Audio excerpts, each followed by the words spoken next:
ஒரு வாரத்துக்குள்ள நிறைய மாற்றங்கள், நிறைய பேர் டிவிகேல புதுசா இணைஞ்சிருக்கிறாங்க. நிறைய கட்சியில இருந்தவங்க கூட கட்சி விட்டுட்டு வந்து டிவிகேல ஜாயின் பண்ணிட்டு இருக்காங்க. இல்ல, தமிழக வெற்றிக் கழகம் இந்த மக்களுக்கும் மண்ணுக்கும் மாற்றாக ஆரம்பிக்கப்பட்ட ஒரு கட்சி. சரி. அது இன்னைக்கு ஆட்சியிலும் அதிகாரத்திலும் இருக்கக்கூடிய திமுகவை தான் தொடர்ச்சியாக எதிர்த்துக்கிட்டு இருக்குது. முதல் மாநாடுல இருந்தே அதுதான் அரசியல் எதிரியா தன்னை திமுகவை தான் பிரகடனப்படுத்தியிருக்கு. ரெண்டு பேருக்கு நடுவுல தான் போட்டியே. ஒன்னு டிவிகே, இன்னொன்னு டிஎம்கே. 54 ஆண்டுகள் கட்சி இன்னைக்கு ஒரு ஊழலை எதிர்த்து கேள்வி கேட்டு தொடங்கப்பட்ட அதிமுகவை கொண்டு போய் மண்டியிட வச்சுட்டாரேன்றதுல தொண்டர்கள் மிக அதிகமான வேதனையில் இருக்காங்க. அதில் இருக்கக்கூடிய 50 ஆண்டுகள் கட்சியினுடைய அனுபவமான இருந்த தலைவர்கள் இன்னைக்கு எந்த பக்கம் வந்துகிட்டு இருக்காங்கன்றதை உங்களால பார்க்க முடியும். ஆட்சிக்கு வரவில்லை, கரூரில் ஒரு பெரிய சம்பவம், வீட்டுக்குள்ளே இருக்காரு, மக்களை நேரடியா சந்திக்கல. சோ அவர் பின்னாடி சில பேர் போறதுக்கு என்ன காரணம்? யார் இந்த மக்களையும் மண்ணையும் மாற்ற போறாங்க, இந்த மக்களுக்கு ஆதரவா நிக்க போறாங்கன்றதை இன்னைக்கு மக்கள் முடிவெடுத்துட்டாங்க. உளவுத்துறை ஒரு கருத்து கணிப்பு கொடுத்திருக்குது. அதனால இன்னைக்கு நீங்க ஒன்றியத்தில் ஆளக்கூடவர்களும் இன்னைக்கு பதட்டத்துல இருக்கிறீங்க. காலம் தாண்டி நிக்கும் மகனே, அது பேரு. இப்படி ஒருத்தம் வாழ்ந்தாங்கிற பேரு. சாத்திரங்கள் சடங்குகள் எல்லாம் சாரமில்லா வாசகம். ஆனா முக்குளத்தோரோட ஓட்டுகள் எல்லாம் அவரிடம் தான் இருக்கு. அவர் வந்து முக்குளத்தோர் ஓட்டு வந்து ரொம்ப முக்கியம் சொல்ற அந்த ஓபிஎஸ் ஐயா, அவர் ஓபிஎஸ் ஐயா தலைமையில் வரக்கூடிய ஓட்டுகள் எல்லாம் வந்துட்டு இன்னும் விஜய் பக்கம் போகுது. நீங்க ஓபிஎஸ் அவர்கள் வந்ததுக்கு அப்புறம் தான் முக்குளத்தோர் ஓட்டு வரும்னு நினைச்சீங்கன்னா அது மிகப்பெரிய கற்பனை. சரி, புரியுதுங்களா? எல்லா முஸ்லீம் தலைவர்களும் ஸ்டாலின் அவர்களுக்கு பின்னாடி நின்றுட்டு இருக்கிறாங்க. இஸ்லாமியர்கள் ஓட்டு அப்ப இந்த பக்கம் தலைவர் தளபதி அவர்களுக்கு வராதா? இன்னைக்கு யாரும் போய் எதை சொல்லி காசையோ பணத்தையோ கொடுத்தாலும் ஓட்டு வாங்கிட முடியாது. நீங்க சாராயத்தையும் பணத்தையும் வச்சுக்கிட்டு சாப்பாட்டையும் கொடுத்து காலி சேர் முன்னாடி நின்று உரையாற்றிட்டு இருக்கீங்க, அப்பாவும் குட்டி அப்பாவும். அப்ப இதுக்கெல்லாம் மிகப்பெரிய மாற்று இன்னைக்கு அண்ணன் தான் சொல்றாங்க. நீ காசு செலவு பண்ணி அப்பான்னு சொல்லிருந்து வந்திருக்க ஒட்டுமொத்த கூட்டமும் அண்ணன் சொல்லிட்டு இருக்கு. ரெண்டுத்துக்கு வித்தியாசம் இருக்கு. தூய்மை பணியாளர்களுக்கு 100 ரூபா கொடுக்கறதுக்கு உங்களுக்கு வக்கு இல்லைன்றீங்க. செவிலியர்கள் என் தங்கச்சிங்க போராட்டம் பண்ணிட்டு இருக்காங்க, எங்க அக்காங்க போராட்டம் பண்ணிட்டு இருக்காங்க, அவங்களுக்கு காசு கொடுக்கறதுக்கு வக்கு இல்லைன்றீங்க. கூலி படத்துக்கு போய் ரிவ்யூ போட்டுக்கிட்டு இருக்கிறீங்க. நீங்கள் ஆட்சியாளர்களா, கம்யூனிசவாதிகளா?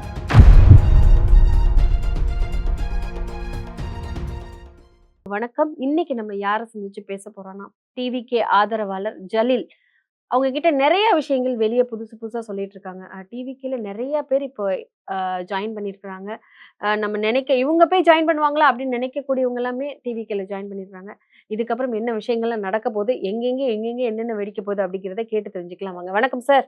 வாழ்த்துக்கள். எப்படி இருக்கீங்க? நலமா இருக்கேன். ஸோ ஒரு வாரத்துக்குள்ள நிறைய மாற்றங்கள், நிறைய பேர் டிவிகேல புதுசா இணைஞ்சிருக்கிறாங்க. நிறைய கட்சியில இருந்தவங்க கூட கட்சி விட்டுட்டு வந்து டிவிகேல ஜாயின் பண்ணிட்டு இருக்காங்க. இதுல குறிப்பா என்னன்னா, இன்னைக்கு காலையில இருந்து ஒரு விஷயம் பெரிய அளவுல பேசப்பட்டிருக்கு. ஓபிஎஸ் அவர்கள் 74-75 பேரோட டிவிகேல போய் இணைய போறாரு. ஏன்னா என்டிஏல வந்துட்டு கம்மியான சீட்டுகளே கொடுக்கப்பட 3-4 தான் கொடுக்க போறாங்க. அதனால வந்து நாங்க டிவிகேக்கு போறோம், டிவிகேக்கு போனா எங்களுக்கு ஒரு நியாயம் கிடைக்கும் அப்படிங்கிற மாதிரியும், இபிஎஸ் அவர்களும் இதை சரிதான் அப்படின்னு சொன்ன மாதிரியும் சில விஷயங்கள் வெளியே பேசப்பட்டு கொண்டிருக்கிறது. அதை நீங்க எப்படி பாக்குறீங்க? இல்ல, தமிழக வெற்றிக் கழகம் இந்த மக்களுக்கும் மண்ணுக்கும் மாற்றாக ஆரம்பிக்கப்பட்ட ஒரு கட்சி. சரி. அது இன்னைக்கு ஆட்சியிலும் அதிகாரத்திலும் இருக்கக்கூடிய திமுகவை தான் தொடர்ச்சியாக எதிர்த்துக்கிட்டு இருக்குது. முதல் மாநாடுல இருந்தே அதுதான் அரசியல் எதிரியா தன்னை திமுகவை தான் பிரகடனப்படுத்தியிருக்கு. ஆமா.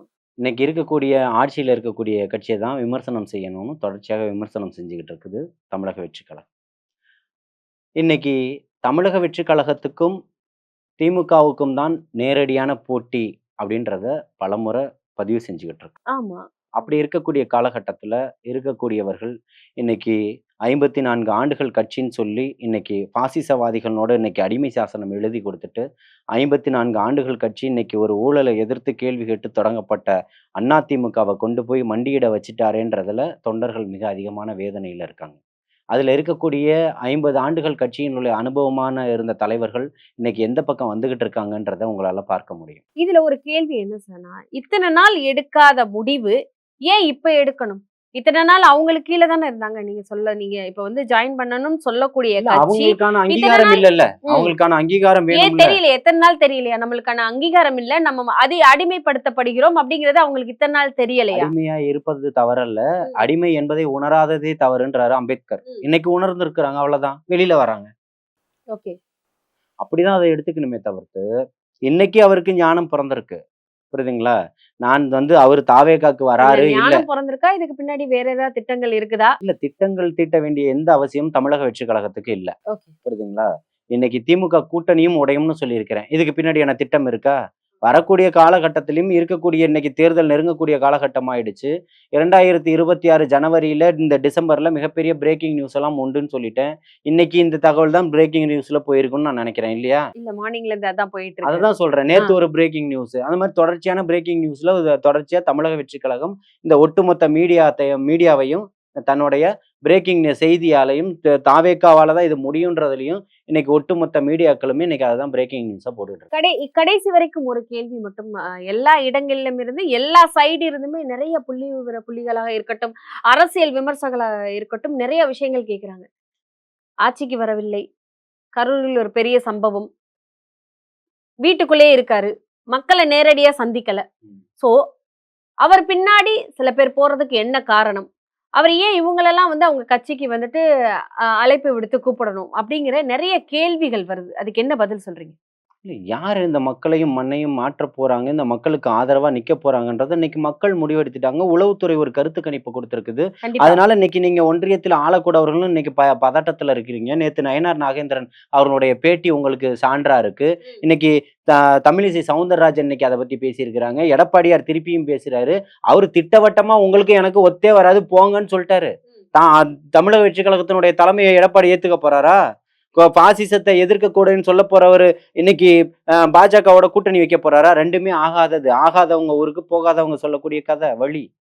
புரியுதுங்களா? ஆனாலும் இவங்க இன்னைக்கு இதைதான் சொல்லிக்கிட்டு இருக்கிறாங்க. நம்ம கிட்ட ஒரு ஓட் பேங்க் இருக்கு, 40% இருக்கு, 43% இருக்குன்னு இவங்க பகல் கனவு கண்டுகிட்டு இருக்கிறாங்க. ஆரம்ப காலத்துல அதிமுக தானே சார் முதல் வந்தது. அதனால சோ மக்கள் இன்னும் அதை நோக்கி போறவங்க நிறைய பேர் இருக்கலாம்ல. நான் என்ன கேக்குறேன், இப்ப ரொம்ப வருஷத்துக்கு முன்னாடி பிறந்துட்டாருன்னு எங்க தாத்தாவை கொண்டு வந்து ஒலிம்பிக்ல ஓட விட அது முடியுமா? எப்படி ஓட விட முடியும்? அது அதைத்தான் எப்படி சொல்றேன். ஓடுவாரு அவரு? இல்ல அதுதான் சொல்றேன். இன்னைக்கு என்ன இருக்கு அதை பேசுங்க. சமகால அரசியலை பேசுங்க. நீங்க கட்சி பழமையான கட்சி. நீங்க எல்லாம் யாரு? நீங்க எதிர்த்து நின்னு போராடி வரலையே, தவழ்ந்து நின்னு வந்தவர்கள் தானே. உங்களுடைய வரலாறுகள் என்ன? அதிமுகவினுடைய வரலாறுகள் என்ன? இந்த கட்சியில இருக்கக்கூடியவர்களுடைய வரலாறு என்ன? கூவத்தூர்ல என்ன நடந்ததுன்னு கருணாசு சொன்னாரே, அப்ப இருக்கக்கூடியவர்கள்லாம் யாரு? எப்படிப்பட்ட ஒரு கட்டமைப்பை உருவாக்குனீங்க? அதையெல்லாம் கேட்டு தர்ம யுத்தம் நடத்தினவர் தான் இன்னைக்கு வெளியில தள்ளப்பட்டிருக்கிறாரு. அந்த அம்மையாரால தொடர்ச்சியாக அந்த அம்மையார் இருக்கிற வரைக்கும் ஓபிஎஸ் அவர்களை தான் 3 முறை முதல்வராக கொண்டு வந்து உட்கார வச்சிருக்கிறாங்க. அதெல்லாம் மாத்த முடியுமா? மறுக்க முடியுமா? அந்த கட்சியினுடைய ஒருங்கிணைப்பாளர் அவர் தான். ஒருங்கிணைப்பாளரையே தூக்கி வெளியில போடக்கூடிய கட்சி ஒரு செயற்குழுவை நீங்க எங்க பார்த்திருப்பீங்க? கட்சி கட்டுப்பாடு யார்கிட்ட இருக்கும்? ஒருங்கிணைப்பாளர்கிட்ட இருக்கும். ஆமா கண்டிப்பா. ஆனா நீங்க எப்படி தூக்கி அவரை வெளில போட்டீங்க? அது உங்களுடைய கட்சி உள்கட்சி பிரச்சனை. உங்களுக்குள்ள 1000 பிரச்சனை இருக்கும்.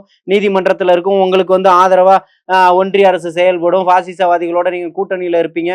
நக்கி பிழைத்தாலும் பரவாயில்லன்னு நீங்க அடிமை சாசனமா போய் உட்கார்ந்துகிட்டு இருப்பீங்க. ஆனால் இந்த மக்களையும் மண்ணையும் நேசிச்சு வந்திருக்கக்கூடிய மிகப்பெரிய பிரம்மாண்டம் எழுச்சி தலைவர் தளபதி. ரெண்டத்துக்கும் வித்தியாசம் இருக்குன்னு சொல்றேன். சோ இதுக்கப்புறம் வந்துட்டு இப்ப வந்துட்டு இன்னைக்கு காலையில வந்துட்டு ஏடிஎம்கேவோட ஒரு பாதின்னு சொல்லலாம். ஒரு பாதி கூட்டம் வந்து எப்படி சொல்லுவாங்கன்னா, முக்குளத்தோரோட ஓட்டுகள் எல்லாம் அவரிடம் தான் இருக்கு. அவர் வந்து முக்குளத்தோர் ஓட்டு வந்து ரொம்ப முக்கியம் சொல்ற அந்த ஓபிஎஸ் ஐயா, அவர் ஓபிஎஸ் ஐயா தலைமையில் வரக்கூடிய ஓட்டுகள் எல்லாம் வந்துட்டு இனியும் விஜய் பக்கம் போகுது.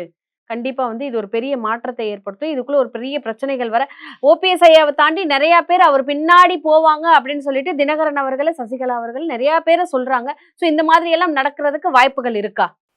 கருத்துக்களா வந்து நீங்க 1000 விஷயம் பேசலாம். ம். ஆனா ஒவ்வொரு வீட்லயும் ஹார்ட்லயும் உட்கார்ந்துட்டு இருக்கிறாரு தலைவர் தளபதி அவர்கள். ம். நீங்க ஓபிஎஸ் அவர்கள் வந்ததுக்கு அப்புறம் தான் முக்குளத்தோர் ஓட்டு வரும்னு நினைச்சீங்கன்னா அது மிகப்பெரிய கற்பனை. சரி. புரியுதுங்களா? எல்லா முஸ்லிம் தலைவர்களும் ஸ்டாலின் அவர்களுக்கு பின்னாடி நின்றுகிட்டு இருக்கிறாங்க. இஸ்லாமியர்கள் ஓட்டு அப்ப இந்த பக்கம் தலைவர் தளபதி அவர்களுக்கு வராதா? அது நீங்க வந்து பகல் கனவு கண்டுகிட்டு இருக்கிறீங்க. ஒட்டுமொத்த சிறுபான்மை மக்களும் இஸ்லாமிய கூட்டமைப்புகளும் இஸ்லாமிய இருக்கக்கூடிய மக்களும் இன்னைக்கு தலைவர் தளபதியை நோக்கி இன்னைக்கு பயணம் பண்ண ஆரம்பிச்சுட்டாங்க. இன்னைக்கு வரக்கூடிய மக்கள் நீங்க ஜமாத்துல முடிவு பண்ணி நீங்க ஒரு அறிக்கை கொடுத்துட்டு இன்னைக்கு எல்லாருமே மாத்தி போட்டுருவாங்களா? அந்த காலகட்டங்கள்லாம் மாறிடுச்சு. இஸ்லாமியர்கள் நீங்க வந்து தொடர்ச்சியா திமுக பின்னாடி நின்று மக்களை ஏமாத்திக்கிட்டு தலைவர்கள் மட்டும் நீங்க என்ன பண்ணிக்கிட்டு இருக்கீங்கன்றதும் நம்ம இஸ்லாமியர்களுடைய உரிமைகள் பறிபோய்கிட்டு இருக்குன்றதுலயும் ரொம்ப தெளிவாக இருக்கிறாங்க. அப்ப எப்படி இன்னைக்கு தெளிவா இருக்கிறாங்க. ரொம்ப தெளிவா இருக்கிறாங்க. ஓகே. ரொம்ப தெளிவா இருக்கிறாங்க. இன்னைக்கு யாரும் போய் எதை சொல்லி காசையோ பணத்தையோ கொடுத்தாலும் ஓட்டு வாங்கிட முடியாது. நீங்க சாராயத்தையும் பணத்தையும் வச்சுக்கிட்டு சாப்பாட்டையும் கொடுத்து காலி சேர் முன்னாடி நின்று உரையாற்றிட்டு இருக்கீங்க. அப்பாவும் குட்டி அப்பாவும் இல்லையா? அப்ப இதுக்கெல்லாம் மிகப்பெரிய மாற்று இன்னைக்கு அண்ணன் தான் சொல்றாங்க. நீ காசு செலவு பண்ணி அப்பான்னு சொல்லிருந்து வந்திருக்க ஒட்டுமொத்த கூட்டமும் அண்ணன் சொல்லிட்டு இருக்கு. ரெண்டுத்துக்கு வித்தியாசம் இருக்கு. அதாவது 1 மணி நேரம் உங்களை அந்த கூட்டத்தை உட்கார வச்சு நீங்க பை நிறைய ஸ்நாக்ஸையும் கொடுத்து எல்லாத்தையும் கொடுத்து காசையும் சாராயத்தையும் கொடுத்து அரசு பேருந்துகளில் கொண்டு வந்து மக்களை இறக்கி நீங்க வைக்கக்கூடிய கூட்டத்தை உங்களால கட்டுப்படுத்த முடியல. அந்த இடத்துல மாநாடு நடக்க போகுதுன்னு 1 வாரமா போய் செல்ஃபி எடுத்து போட்டுக்கிட்டு இருக்கிறாங்க. இந்த மக்கள் கூட்டத்தை நீங்க எப்படி கட்டமைச்சிருப்பீங்க? இதுதான் மிகப்பெரிய விந்தைன்னு சொல்றேன். ஓகே. இதுலயுமே இன்னொரு விஷயம். இப்ப இந்த கூட்டம் எங்கிருந்து வருது, எப்படி வருது, அதையும் தாண்டி கூட்டம் வருது. போற இடங்கள் எல்லாம் கூட்டம் வருது. நீங்களும் அந்த களத்துல இருக்கீங்க. கண்ணால பார்த்திருப்பீங்க. என்ன மாதிரியான விஷயங்கள்லாம் சொல்றாங்க? இந்த கூட்டத்துக்கு வரவங்க இல்ல, இது நிறைய இது வந்து விதமான நல்லா மக்கள் ஒரு இருப்பாங்க. விஷயம் புரிஞ்சுக்கங்க. இந்த அரசியல் கட்சியில ஏதாவது காசு கொடுத்து இதெல்லாம் கொண்டு வந்து புடவை கொடுத்து இதெல்லாம் கூட்டின கூட்டம் இல்ல. ம். அண்ணன் வராரு. இங்க ஒரு பெரிய மாற்றம் வேணும். இங்க இத்தனை ஆண்டுகளும் இந்த பெண்களுக்கும் இந்த மக்களுக்கும் இருக்கக்கூடிய சமுதாயத்திலையும் எல்லா அனைத்து தரப்புமே இன்னைக்கு போராட்ட காலத்துல நின்றுகிட்டு இருக்கு. இன்னைக்கு மக்கள் அதை செய்திகளா பார்த்துக்கிட்டு இருக்கிறாங்க. அது எல்லா ஊழியர்களாக, மருத்துவ ஊழியர்களாக இருந்தாலும் சரி, மருத்துவர்களாக இருந்தாலும் சரி, கல்லூரி படிக்கக்கூடியவர்களாக இருந்தாலும் சரி, ஆசிரியர்களாக இருந்தாலும் சரி, மருத்துவராக இருந்தாலும் சரி, தூய்மை பணியாளர்கள் பிரச்சனையாக இருந்தாலும் சரி, விவசாயிகளாக இருந்தாலும் சரி, சமுதாய ரீதியான பிரச்சனைகளாக இருந்தாலும் சரி, எல்லாரும் களத்துல நின்று போராடிட்டு இருக்கிறாங்க. கண்டிப்பா. அப்ப இது எங்க சமூக நீதி ஆட்சி? சமூக நீதின்னு சொல்லும்போது ஒரு கேள்வி கேட்கிறேன் சார். இப்ப சமத்துவமா ஒரு விஷயம் பண்ணாங்க. கிறிஸ்துமஸ்க்கான ஒரு விழால வந்துட்டு சமத்துவ விழால வந்துட்டு விஜய் அவர்கள் போய் கலந்துக்கிட்டாரு. அந்த விஷயத்த என்ன சொல்றாங்கன்னா வந்து, கிறிஸ்தவர்களோட ஓட்ட வாங்குறதுக்காகவும், கிறிஸ்தவர்கள அவர சுத்தி வச்சுக்கணும் அப்படிங்கிறதுக்காகவும், அவர் ஒரு கிறிஸ்தவர். ஏன்னா அவர் பேர் வந்து ஜோசப் விஜய் ஆ. அப்படிங்கிறனால தான் விஜய் வந்து அந்த விஷயத்துக்கு அந்த விழாவிற்கு போனாரு அப்படிங்கிற ஒரு விஷயத்த வந்து நிறைய பேர் பேசிட்டு இருக்கிறாங்க. கொஞ்சம் அதுக்கு விளக்கம் கொடுக்கலாமே. சொல்லக்கூடியவர்கள் மனநிலை பாதிக்கப்பட்டவர்கள் தான் சொல்லணும். சரி. அந்த விழாவுக்கு அவர் போகல. ம். தமிழக வெற்றி கழகம் தான் விழாவே நடத்துது. ரெண்டுத்துக்கும் வித்தியாசம் இருக்கு. ம். புரியுதுங்களா? இருக்கக்கூடிய நிர்வாகிகளையும் இருக்கக்கூடிய கிறிஸ்தவ மக்களையும் அரவணைச்சு தான் அந்த விழாவை நடத்துறாரு. ஓகே. புரியுதுங்களா? நடத்துனதே தமிழக வெற்றி கழகம் வெற்றி தான். கழகம் தான். ஓகே. இஃப்தார் நிகழ்ச்சி எப்படி நடத்துது? தமிழக வெற்றி இஃப்தார், ஆமா. கழகத்தின் சார்பாக நடத்தப்பட்டது. நானும் அதுல ஒரு ஒருங்கிணைப்பாளரா கண்டிப்பா, கண்டிப்பா. அதுல பண்ண இல்லையா? தீபாவளிக்கு வாழ்த்துக்கள் சொல்றாரு. இதுதான் சமூக நீதி. ம். இப்போ இவரு சொல்றாரு, எது திராவிட மாடல் தெரியுமா?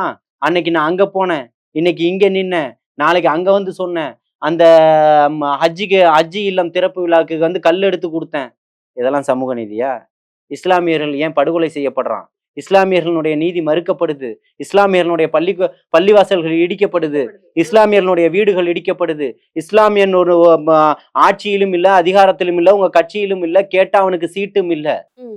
இஸ்லாமிய தலைவர்கள் ஒட்டுமொத்த பேரும் ஒவ்வொரு தேர்தல்லையும் நடந்த பிரச்சனைக்கு இங்க பாருங்க கமிட்டி போட்டுட்டாங்க. ஐயா, உங்க அப்பா காலத்துக்கு முன்னாடியில இருந்தே சொல்றேன். 2005 நினைக்கிறேன். 2005 ஆமா 2006லயோ அதுக்கு முன்னாடி போடப்பட்டது. அதுக்கு முன்னாடியுமே போடப்பட்டது. ராஜேந்திர சர்ச்சார் கமிட்டின்னு சொல்லிட்டு இன்னைக்கு வரைக்கும் அதுக்கான விளக்கம் என்ன?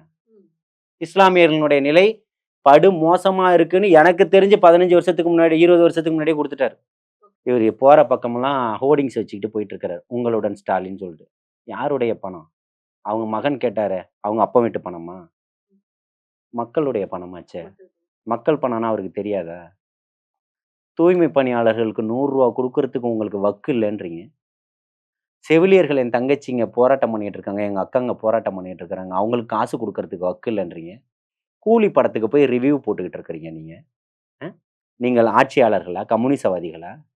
பொங்கலுக்கு போன முறை கொடுக்கறதுக்கு பணம் இல்லை, நீங்க இந்த முறை 5000 கொடுப்பேன்னு பேசுறீங்களா? உங்களுக்கு எல்லாம் வெக்கம், மானம், சூடு, சொரணை எது? ஆமா, தேர்தல் வரப்போகுது இல்ல? தேர்தல் வந்து 5000 ரூபாய். ஆமா, மறந்துடுவாங்கல்ல.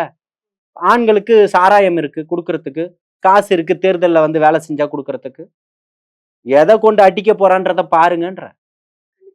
2026ல உங்களுக்கு யார் இன்னைக்கு எதிரின்னு சொல்லி நீங்க நினைச்சிருக்கீங்க? நமக்கு சினிமாக்காரர்கள்லாம் நேத்து வந்தவங்களாம் அழிச்ச முடியுமா? ஐயா, அவர் வந்து 30 வருஷத்துக்கு மேல ஆச்சு களத்துக்கு வந்து. உங்களுக்கு அதுவே தெரியல, இன்னைக்குதான் தெரியுறீங்க. பால் டப்பாவை குடிச்சிட்டு இருக்கோம், நீங்க பால் டாயில குடிச்சிட்டு இருக்கிறீங்க. தானா போய் தற்கொலை பண்ணிக்கிட்டு இருக்கிறீங்க. இன்னைக்கு மக்கள் ஒட்டுமொத்த பேரும் இந்த கட்டமைப்புல இருக்கிறான். இன்னைக்கு இருக்கக்கூடிய முதல் தலைமுறையான வாக்குகள் ஒன்ன கூட நீங்க வாங்கிறீங்களான்னு நீங்க பகல் கனவு கூட காண முடியாது. கண்டிப்பா, கண்டிப்பா. இன்னைக்கு பெண்களுடைய ஆதரவு மிக பிரம்மாண்டமா இருக்கு. ஒரே கோட்ல நிக்குது அத்தனை தங்கச்சிகளும். எங்க அண்ணனுக்கு தான் ஓட்டு போடுவேன்னு சொல்லிட்டு கண்டிப்பா. அத்தனை தாய்மார்களும் நிக்குது. ஏன்பா போடக்கூடாது? உனக்கு தான் போடணும்னு என்ன சட்டமா? திமுகல இருந்து மட்டும்தான் வரணுமான்னு கேக்குறாங்க. சரியான கேள்வி. அடுத்த தேர்தல்ல ஜெயிச்சாங்கன்னா இன்பநிதியை துணை முதல் அமைச்சரா ஆக்குவாரு. ஓகே. இந்த மாதிரி தான் இருக்கும். வேற என்ன இருக்கும்? இல்ல அமைச்சர் ஆக்குவாங்க. அப்பா முதல்வர், இவர் துணை முதல்வர், இவர் அமைச்சர். ஒரு விஷயம் தெளிவா சொல்லியிருக்கீங்க. எல்லாம் மக்கள் கையில் தான். மக்கள் வந்துட்டு எல்லாத்தையும் யோசிக்க ஆரம்பிச்சுட்டாங்க. அரசியல்னா என்ன? அரசியல்ல என்ன நடக்குது? எது சரி? எது தவறு? அப்படிங்கிறது மக்களுக்கு தெரிய ஆரம்பிச்சிருச்சு. மாற்றத்தை வந்து கண்டிப்பா சீக்கிரமா பார்ப்போம் அப்படின்னு சொல்லியிருக்கீங்க. தொடர்ந்து பேசுவோம். நன்றி.